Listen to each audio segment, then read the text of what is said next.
untuk semuanya. Nama saya Sarma Santoria Pasaribu, NPM 208320204. Di sini saya akan mengerjakan tugas tentang menganalisis regresi linear MRA. Nah, di sini pada analisis kali ini data yang saya gunakan berbeda dengan data yang sebelumnya yang saya kerjakan di minggu lalu. Jadi di sini ada data baru, yaitu ada kompensasi, karakteristik pekerjaan, gaya kepemimpinan, motivasi, dan juga kinerja. Langkah pertama yaitu kita memperhatikan bahwa data yang ingin kita analisis itu pas, jumlahnya sama, yaitu 103 responden. Di sini di sini kita lihat bahwa jumlahnya sudah pas 103 responden, dan kita analisis. Oke, dari ini kita analyze. Dan pertama kita klik analyze, lalu kita ke regression, ke linear. Nah, di video sebelumnya kan kinerja ini dimasukkan ke kinerja dependen. Setiap variabel di bawah kita masukkan ke independen. Karena variabel independen ini yaitu variabel y-nya. Nah, pada analisis kali ini dia ada pada variabel z. Variabel z ini di situ variabel z itu kita masukkan. Nah, variabel z itu kita masukkan ke dependen, yaitu motivasi, dan independennya kita masukkan kompensasi saja. Kalau di analisis sebelumnya kan langsung keempatnya masuk ke independen. Kalau yang ini kita masukkan hanya kompensasi saja. Lalu masuk ke plot, terus kita masukkan seperti biasa, kita masukkan ke centang histogram dan normal probability plot. Kita continue.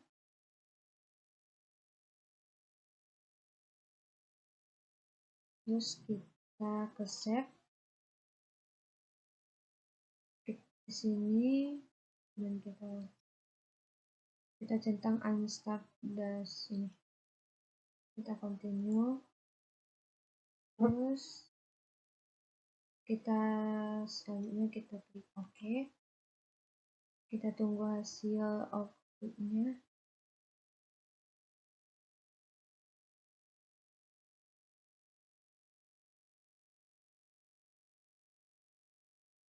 Nah, ini hasil kita yang pertama. Pada analisis ini kita melakukan 2 kali save data. Jadi data ini kita save dulu.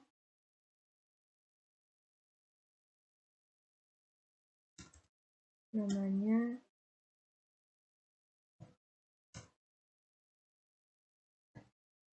regresi linear 1. Kita save, terus kita lanjut ke analisis yang kedua.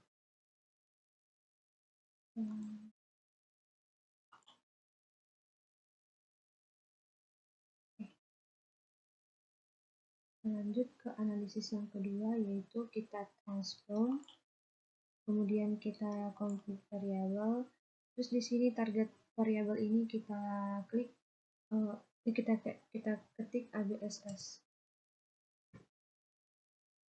1. Lalu kemudian di function kita pilih all, terus kita ABS, kita naikkan ke atas.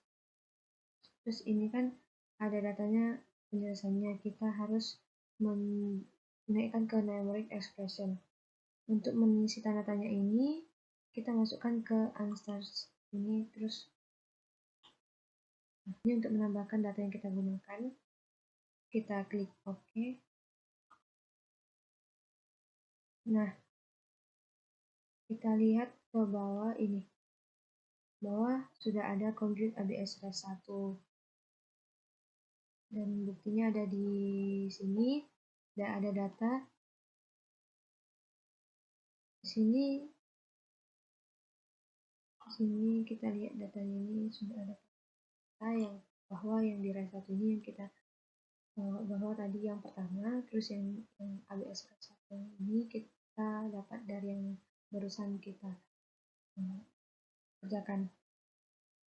Maksudnya hasil data yang kita kerjain barusan.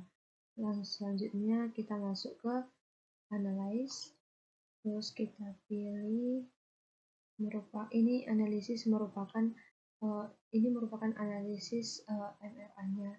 Lalu kita pilih analyze, terus kita ke regression linear. Lalu ini kita keluarkan. Ini juga kita keluarkan. Kita ganti dengan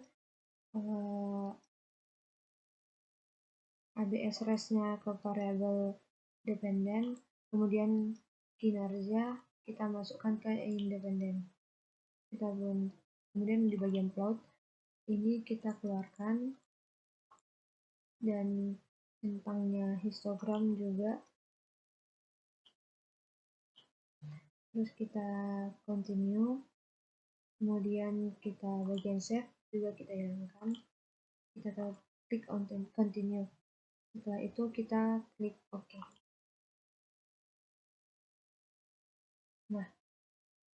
Nah ini dia hasil yang kedua. Jadi ini datanya sampai sini, dan kita lihat ada ABS REST. Di sini ada ABS REST, di koefisiennya juga ini namanya ABS REST. Kalau di koefisien yang pertama tadi motivasi. Kalau data yang pertama tadi menjadi dependennya itu motivasi. Kalau yang di sini data dependennya yaitu ABS. Nah, ABS. Lanjut. Terus kita save.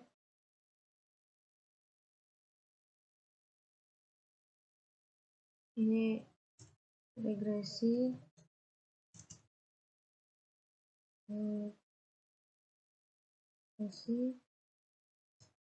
linear.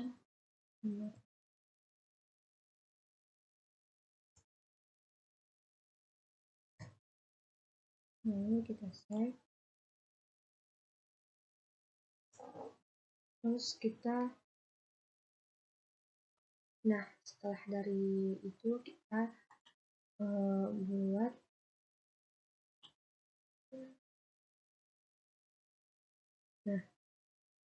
ini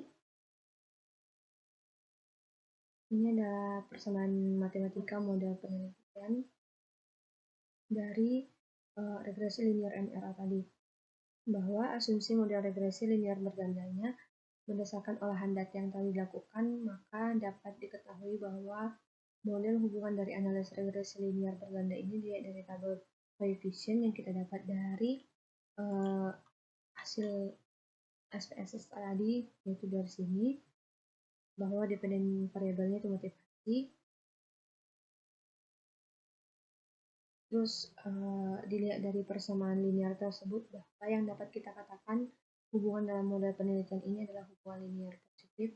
Model penelitian dalam bentuk persamaan regresi linear berganda di atas dapat diartikan sebagai berikut, yaitu yang pertama diketahui bahwa kompensasi X1-nya, karakteristik pekerjaan X2-nya, gaya kepemimpinan X3, dan motivasi X4 tidak mengalami perubahan, maka nilai dari minat membeli ulang konsumen adalah sebesar 5,709 satuan tertentu.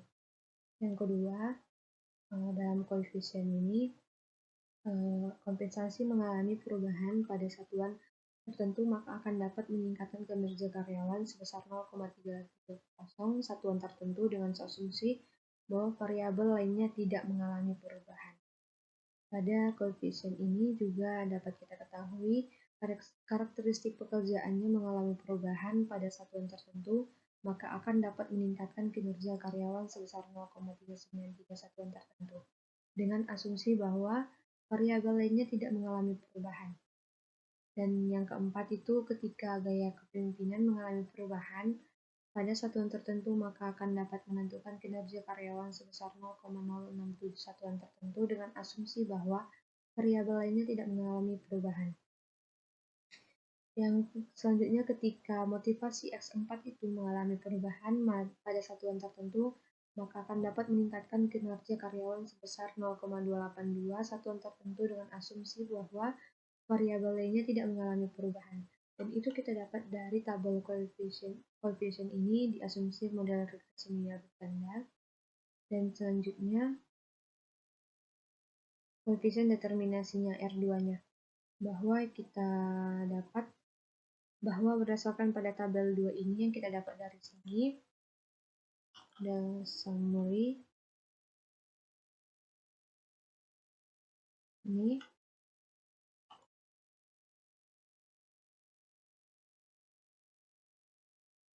kita dapat dari sini.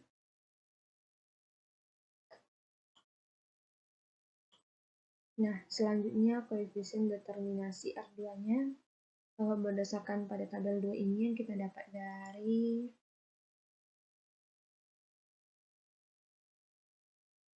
model summary yang dapat kita lihat di sini, bahwa yang kita dapat dari penjelasan yang dapat kita simpulkan bahwa berdasarkan pada tabel 2 ini diketahui bahwa nilai R square-nya adalah sebesar 0,496 ini 496 atau sama dengan 49,6. Artinya bahwa kompensasi atau karakteristik pekerjaan gaya kepemimpinan dan motivasi mampu untuk menjelaskan kinerja karyawan adalah sebesar 49,6. Sisanya 50,4% dijelaskan oleh variabel lain yang tidak dimasukkan ke dalam model penelitian ini. Lanjut ke pengujian hipotesis, di mana uji model dilakukan untuk melihat tingkat signifikannya berdasarkan karakteristik pekerjaan, gaya kepemimpinan, dan motivasi fit atau tidak. Dan hasil dari uji modal dapat dilihat dari tabel berikut yang kita lihat dari sini. Dan kesimpulan yang kita dapat bahwa pengujian ini dibandingkan nilai F hitung dengan nilai F tabel.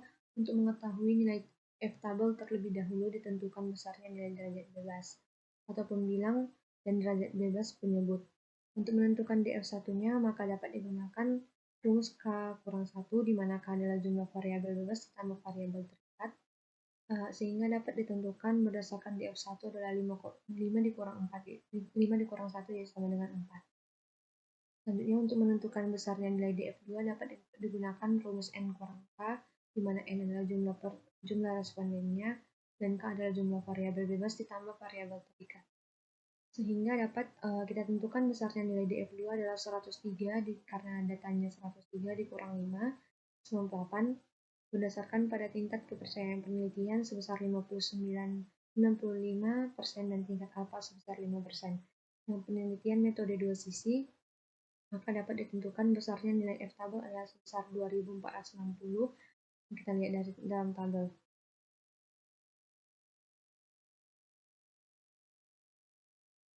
Berdasarkan pada hasil pada tabel 3 ini dan nilai F tabel dapat ketahui bahwa nilai F hitung lebih besar dari nilai F tabel, di mana F hitung adalah sebesar 24,147 lebih besar dari F tabel sebesar 2,460 dengan nilai probabilitas pada pengujian ini adalah sebesar 0,000.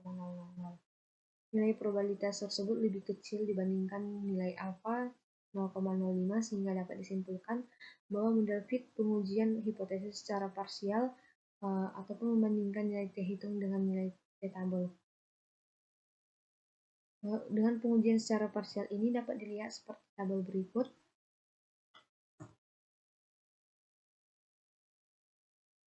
Ini kita lihat di tabel koefisien yang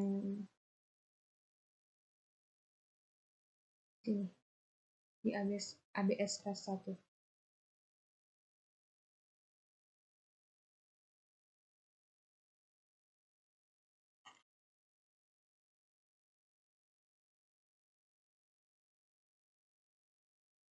Nah, yang terakhir ini bahwa data pengujian secara parsial dapat dilihat seperti pada tabel berikut, di mana kesimpulannya pengaruh kompensasi terhadap kinerja karyawan diketahui bahwa variabel kualitas produk memiliki nilai T-hitung sebesar 2,605 jika dibandingkan dengan nilai T-tabel, maka dihasilkan bahwa 2,605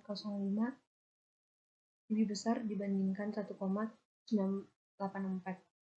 dengan tingkat signifikan sebesar 0,011 lebih kecil dibandingkan dengan nilai alfa penelitian sebesar 0,05. Sehingga disimpulkan bahwa ada pengaruh kualitas produk terhadap nilai membeli ulang konsumen.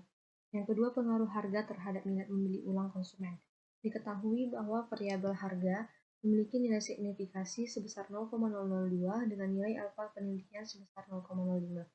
Dapat diketahui bahwa nilai signifikan hitung lebih kecil dibandingkan nilai alfa sebesar 0,05, bahwa 0,002 lebih kecil daripada 0,05, sehingga dapat disimpulkan bahwa harga memiliki pengaruh signifikan terhadap nilai pembeli ulang konsumen. Mungkin cukup sekian dari tugas saya kali ini. Jika ada kekurangan atau kesalahan penjelasan, saya mohon maaf. Terima kasih. Selamat siang.